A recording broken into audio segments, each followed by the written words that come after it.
ಈ ತರಹ ನಾವೇನು sugar cane leap trash shredder ಸಹಾಯದಿಂದ ಕಬ್ಬಿನ ಒಣ ಎಲೆಗಳನ್ನು ಈ ತರಹ ನಾವು ಸಣ್ಣ ಸಣ್ಣ ಪುಡಿಯಾಗಿ ಮಾಡ್ತೀವಿ. ನೆಕ್ಸ್ಟ್ ಸ್ಟೆಪ್ದಲ್ಲಿ ಇದನ್ನು ನಾವು ವೇಸ್ಟ್ ಡಿಕಾಂಪೋಸರ್ ಸಹಾಯದಿಂದ ಇದನ್ನು ನಾವು ಒಂದು ಗೊಬ್ಬರವಾಗಿ ಕನ್ವರ್ಟನ್ನು ಮಾಡ್ತೀವಿ.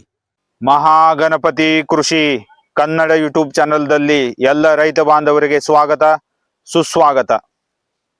ಕಬ್ಬು ಕೃಷಿಯಲ್ಲಿ ಕಬ್ಬು ಕಟಾವಾದ ಮೇಲೆ ರಟೂನ್ ಮ್ಯಾನೇಜ್ಮೆಂಟ್, ರಟೂನ್ ಕಬ್ಬು ಯಾವ ತರಹ ಬೆಳೆಸಬೇಕು ಹಾಗೂ ರಟೂನ್ ಕಬ್ಬು ನಾವು ಪ್ರಾರಂಭ ಮಾಡಿದಾಗ ಯಾವ ಯಾವ ಸ್ಟೆಪ್ಗಳನ್ನು ಫಾಲೋ ಮಾಡಬೇಕು, ಅದರಿಂದ ರಟೂನ್ ಕಬ್ಬಿನಲ್ಲಿ ನಮಗೆ ಹೆಚ್ಚಿನ ಇಳುವರಿಯನ್ನ ನಾವು ತೆಗೆದುಕೊಳ್ಳಬಹುದು. ಇದರ ಕಂಪ್ಲೀಟ್ ಡೀಟೇಲ್ ಇವತ್ತು ನಾವು ನಿಮಗೆ ಕೊಡ್ತಾ ಇದ್ದೀವಿ.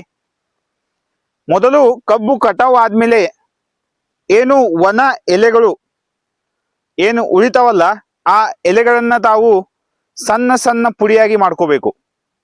Sugar cane leap trash shredder ಈ ಮಷೀನ್ ಸಹಾಯದಿಂದ ತಾವು ಎಲೆಗಳನ್ನ ಮೊದಲು ಸಣ್ಣ ಸಣ್ಣ ಪುಡಿಯಾಗಿ ಮಾಡ್ಕೋಬೇಕು.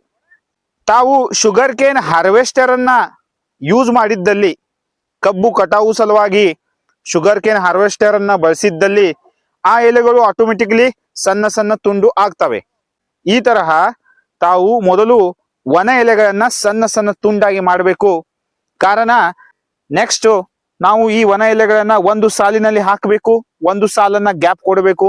ಈ ತರಹ ಒಂದು ಸಾಲು ಬಿಟ್ಟು ಒಂದು ಸಾಲು ನಾವು ಒಣ ಎಲೆಗಳನ್ನ ಹಾಕಿ ಅದರ ಮೇಲೆ ವೇಸ್ಟ್ ಡಿಕಾಂಪೋಸರ್ ಅನ್ನ ಪ್ರಯೋಗ ಮಾಡಿ ಆ ಒಣ ಎಲೆಗಳನ್ನ ಒಂದು ಜೈವಿಕ ಗೊಬ್ಬರ ಆಗಿ ಕನ್ವರ್ಟ್ ಮಾಡಬೇಕು.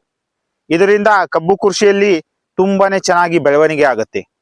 ಮೈಕ್ರೋ ಆರ್ಗ್ಯಾನಿಸಮ್ ಜೀವಾಣುಗಳ ಸಂಖ್ಯೆ ಹೆಚ್ಚಾಗತ್ತೆ, ಒಂದು ಗೊಬ್ಬರ ಕೊಟ್ಟಂಗಾಗತ್ತೆ. ಈ ತರಹ ಎಲ್ಲ ಹಲವಾರು ಪದ್ಧತಿಯ ಲಾಭಗಳು ಇದರಿಂದ ಆಗ್ತವೆ. ತುಂಬಾನೇ ಚೆನ್ನಾಗಿ ಮಣ್ಣಿನಲ್ಲಿ ಡೆವಲಪ್ಮೆಂಟ್ ಆಗತ್ತೆ. ಈ ತರಹ ಮಣ್ಣಿನ ಆರೋಗ್ಯ ಸುಧಾರಣೆ ಆಗತ್ತೆ. ನಮ್ಮ ಕಬ್ಬು ಕೃಷಿಗೆ ಬೇಕಾಗುವ ಪೋಷಕಾಂಶಗಳನ್ನ ಈ ಒಣ ಎಲೆಗಳಿಂದ ನಾವು ತೆಗೆದುಕೊಳ್ಳಬಹುದು. ಈ ತರಹ ತಾವು ಮೊದಲು ಒಣ ಎಲೆಗಳನ್ನ ತುಂಡು ತುಂಡಾಗಿ ಸ್ಮಾಲ್ ಪೀಸಸ್ ದಲ್ಲಿ ಸಣ್ಣ ಸಣ್ಣ ಪುಡಿ ಪುಡಿಯಾಗಿ ಮಾಡಬೇಕು.